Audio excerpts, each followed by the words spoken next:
Hi friends, இன்னைக்கு நம்ம பார்க்க போற டாபிக் மின்சாரம், அதாவது எலக்ட்ரிசிட்டி.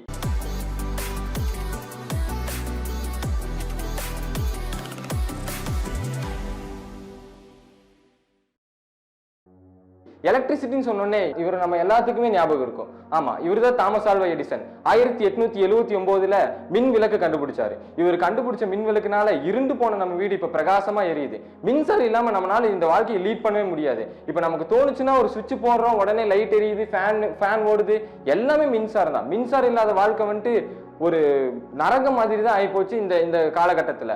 மின்சாரங்கிறது இந்த வரலாற்றோட மிகப்பெரிய கண்டுபிடிப்பா இருக்குது. இப்போ வாங்க மின்சாரம்னா என்னன்னு பார்க்கலாம். மின்சாரங்கிறது மின்னூட்டம், அதாவது சார்ஜஸோட நகர்வு தான் நம்ம மின்சாரம் அப்படின்னு சொல்றோம். மின்சாரம் ரெண்டு வகைப்படும். அது ஸ்டாட்டிக் அண்ட் டைனமிக். ஸ்டாட்டிக்ங்கிறது என்னன்னா ஒரு நிலையா இருக்கும், அதுதான் ஸ்டாட்டிக் சார்ஜஸ். அண்ட் டைனமிக்ங்கிறது ஒரு இடத்துல இருந்து இன்னொரு இடத்துக்கு பாயறது தான் டைனமிக் சார்ஜஸ். அடுத்து நம்ம பார்க்க போறது மின்னூட்டம், அதாவது சார்ஜஸ். சார்ஜஸ்ங்கிறது பிசிக்ஸ்ல ரொம்ப இம்பார்ட்டன்டான டாபிக்.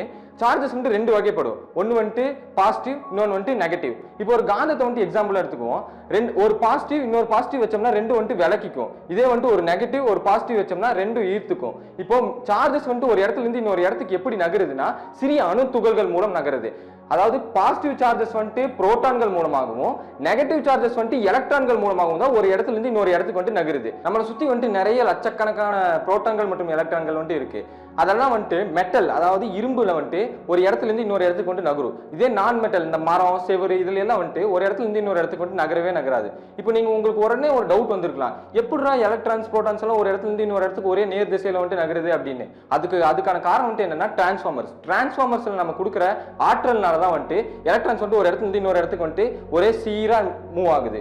இப்போ இதுல இருந்து உங்களுக்கு என்ன தெரியுதுன்னா மின்சாரம் அப்படின்னாலே டைனமிக், அதாவது நிலையற்ற தன்மையை மட்டும்தான் கொண்டு இருக்கும் அப்படிங்கிறது.